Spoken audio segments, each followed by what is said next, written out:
Dégradation avancée de la bande de Filao. Du fait du prélèvement des sables lunaires par les charretiers, du fait des coupes d'arbres, il y a beaucoup de bois que vous voyez dans les débiteries, gargotes, ça vient c'est du bois de Filao, du fait des bâtiments. Donc chaque fois qu'il y a un vide, il y a un promoteur qui vient, qui s'installe. Donc petit à petit, la bande recule. Et si la tendance se maintient, dans quelques années, la bande va disparaître, ça c'est sûr et certain. La problématique est posée ici par les différents acteurs. Des échanges, il est ressorti que beaucoup de considérations freinent la gestion correcte de ce patrimoine. Dans la bande, il y a des familles qui sont là depuis 20 ans, 25 ans. Bon, qu'est-ce qu'on a fait? C'est des questions très difficiles du point de vue social. À Fassi, à Adamo Diop, il y a au moins 23 familles qui sont là, irrégulières.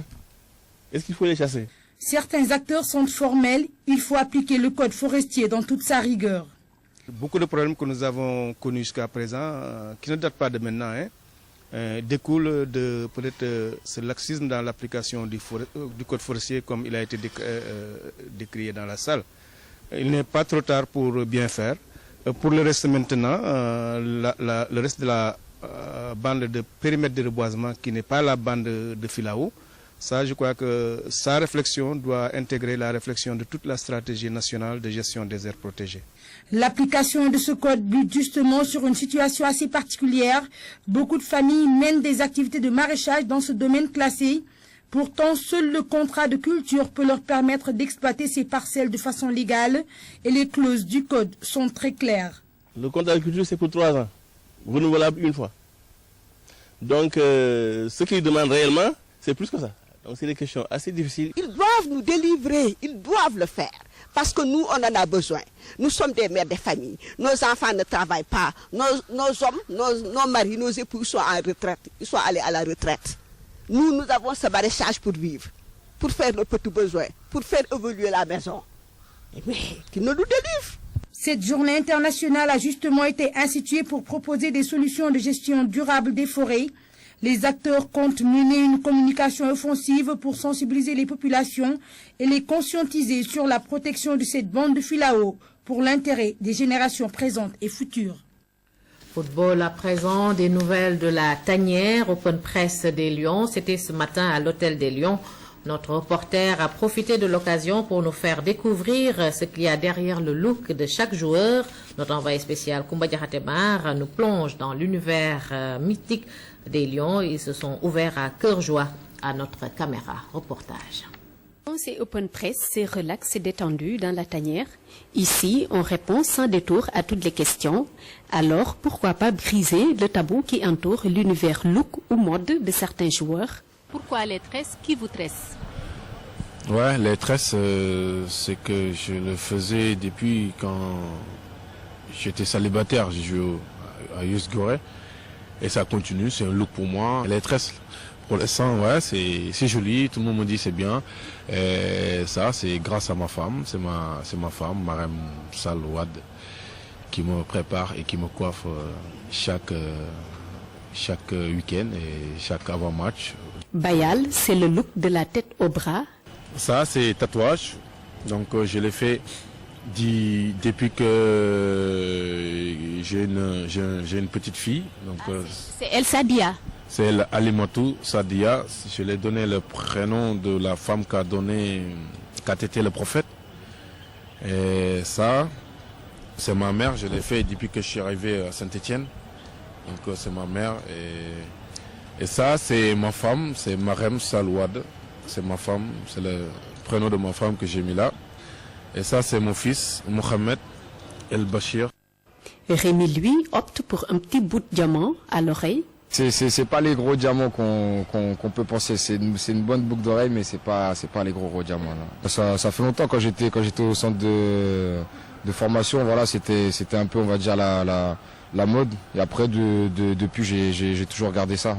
Lamine et Sadio, cela donne dreadlocks et Dabala. Depuis que je me suis blessé, en fait, j'ai décidé de laisser pousser mes cheveux. Et ensuite, je me suis dit que quand j'allais rejouer, j'allais couper. Donc là, dès que j'ai la chance d'enchaîner les matchs, je n'ai pas envie de changer et on le verra pendant les vacances d'été. On l'appelle Davala, voilà. J'aime cette coiffure. Ben ça, c'est pas une chose aussi exceptionnelle. C'est juste J'aime bien les colliers, voilà quoi, mais sinon ça représente rien.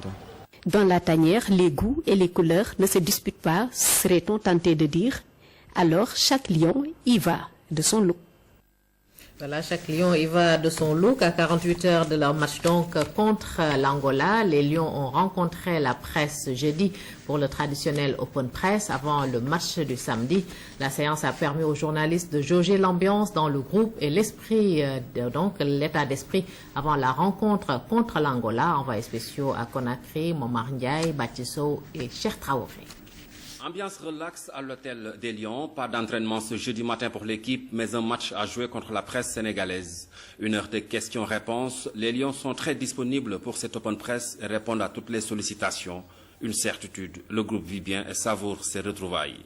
C'est cool, comme d'habitude là, tout le monde est content, tout le monde est ravi de voir les joueurs. Des fois on reste presque 3 mois sans se voir.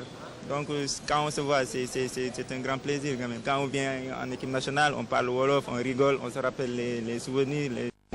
C'est ça qui nous fait plaisir. Dopés par la qualité de l'accueil à Conakry, les Lions sont déjà dans le rythme du match. Ils veulent tourner la page des déceptions passées en se donnant à fond dans la préparation. On est en train de travailler, on a fait 3 séances, donc voilà, physiquement on est bien, donc on attend ce match avec impatience. La préparation avance, elle se passe bien. Le travail a été de qualité. Le groupe fonctionne bien au quotidien. Et sur la journée, notamment la journée de travail d'hier, ça a bien répondu.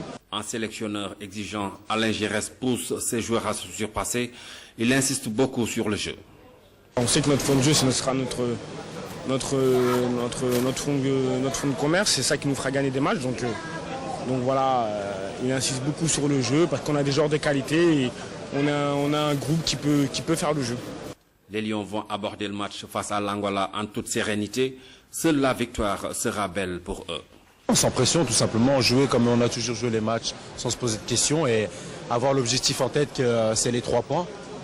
Donc je pense que c'est la meilleure préparation. Oui, tout est fait prêt pour la gagne. Surtout les joueurs ont la mentalité de gagner et de faire un bon match samedi. Après cette open press, les Lions ont retrouvé le terrain ce jeudi après-midi. Une séance ouverte au public qui commence à prendre goût aux séances de l'équipe nationale. Gagner pour conserver la première place du groupe J, c'est pour maître Augustin Senghor, un des objectifs pour ce match contre l'Angola. Il s'agira selon lui de se remettre dans une dynamique positive après les échecs du passé. Le président de la Fédération sénégalaise de football se dit également satisfait de l'accueil du public guinéen. Maître Augustin Senghor au micro de Cheikh Traoré. Il s'agit peut-être d'atteindre 3 objectifs qui sont d'abord de conserver la première place de notre poule. Ensuite, de mettre fin à une série de matchs où on n'a pas su gagner. Je dirais depuis le match contre le Libéria à Dakar.